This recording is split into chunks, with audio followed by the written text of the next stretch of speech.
Page 15, Good King Wenceslas. It's a Christmas piece. In this lesson, they're introducing you to endings, musical endings. So let's talk endings just a little bit. See the last two measures above them? There's a line above them, and there's a 1 and a 2. That's indicating the endings. So we have two endings, the first ending and a second ending.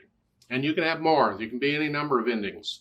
And endings can combine. I could combine 1 and 2 together, and then 3 and 4 together, or 1 and 3, and 2 and 4, or whatever. You're just following the numbers.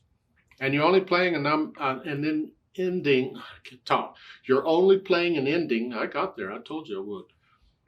Once, according to its number.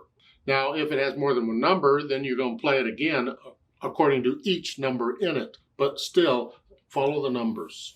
It's music by numbers, I guess. Figuring out where to go when in music, I call a road map. Because sometimes you're not always going to start at the beginning and just go to the end. Sometimes it skips around and goes places. I call it the road map, and that's part of the process, but that comes later. So I'm just going to follow the process I typically follow. Here we are playing both hands at the same time. But it's one line long, and it does have a repeat sign there. At the first ending there's a repeat sign. But as far as the music to learn, the music to deal with, we only have one line of music to deal with. Treble, bass, clef, 4/4 time signature. And because the hands are playing together all the time, I'm going to take a one hand at a time first, and then I'll put them together. So the right hand starts with fourth finger on the F here. That puts the hand here. And it's here. Just going to play the right hand.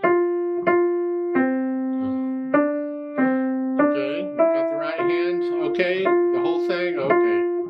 Left hand, we're starting a little finger here, that puts the hand here. And these are whole notes. 1, 2, 3, 4, 1, 2, 3, 4, 1. Oh, this is exciting, they're all F's. Till you get to the end, then you get an F and an A together.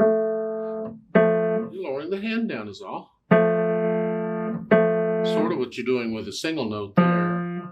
You're lowering the hand down. Don't hold the hand still and try and just use the fingers. No, drop the weight into it gently. Whether it's one note or two, drop the weight. Okay. Then I'll put the hands together, and I'll hesitate at first, but that's okay, because I'm just trying to get the hands to work together.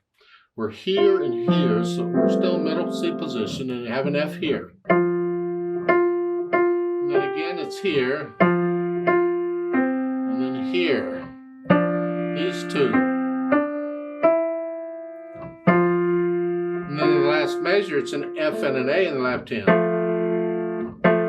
So you got 3 notes going down at once. Okay. So once I get the hands together, then I'll go back over it however many times it takes and slowly work out the hesitation so it's a steady beat. And you want to get to where you play this without looking at the keyboard. Then the articulation. This is, well, different ways of interpreting it. Different people will interpret it differently. You could take every 2 measures as a phrase. So, then lift up.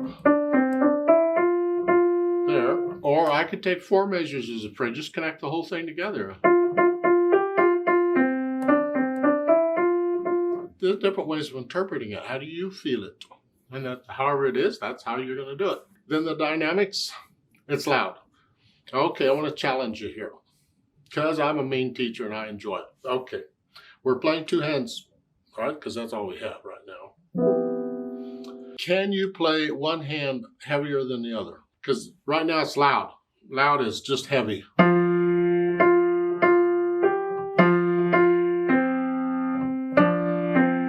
That's just loud. And you could get away with playing this that way.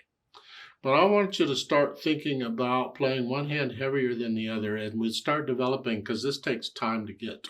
This is not the easiest thing in the world to do. I want you to play whatever hand has the melody louder. So this is going to be loud.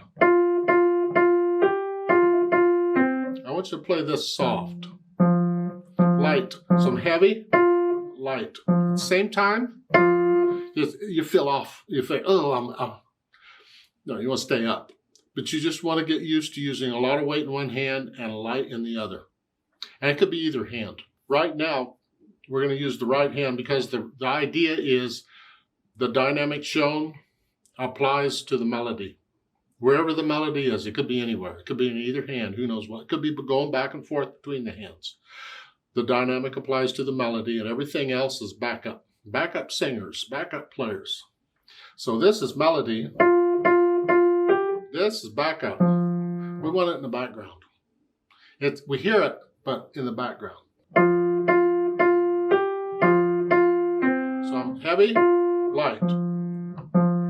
So I'm going to ask you to start trying that. It will take some time, as in months, maybe years. I don't know. Everybody's different. Let's start working on it. We could wait, as most people do, until the music gets really difficult and challenging, and then they say, oh, by the way, you need to play this hand louder than this, and you're saying, I can't do that. So why not start out now where the music is still fairly simple, so you have a better idea, you can concentrate more on it. Now, after I do that, then I think about the roadmap. As I said earlier, is when do you go where? Well, you look at the first ending and there's a repeat sign. And remember, I said the repeat sign for now means go back to the beginning and play it all again. However, you only play an ending one time according to its number. So when you repeat back to the beginning, you're only going to do the first 3 measures. Then you're going to skip the first ending because you've already played it. And you do the second ending. Thing is like 8 measures long total. So, like so.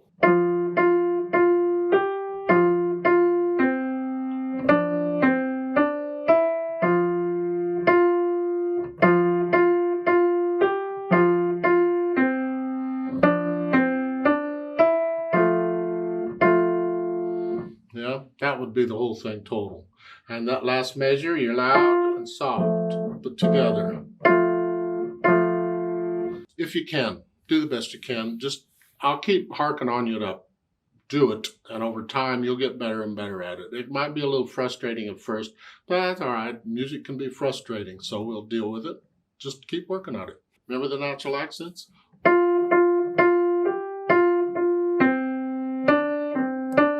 Feel these natural accents as you play this. I want you can play this accurately, at least slowly, with no hesitation. So let's play it together and check that you have the right notes and rhythms. Now remember, I don't do dynamics, so I'm going to play both hands about the same. I'm not playing loud necessarily, I'm just playing. But we will do the repeat in the first and second ending, the whole bit. So I'll give us 4 counts. 1, 2, ready, go.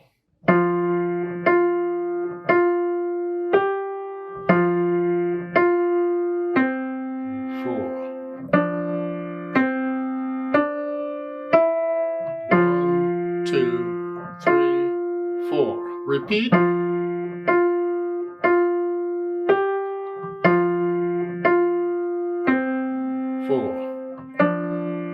Second ending now.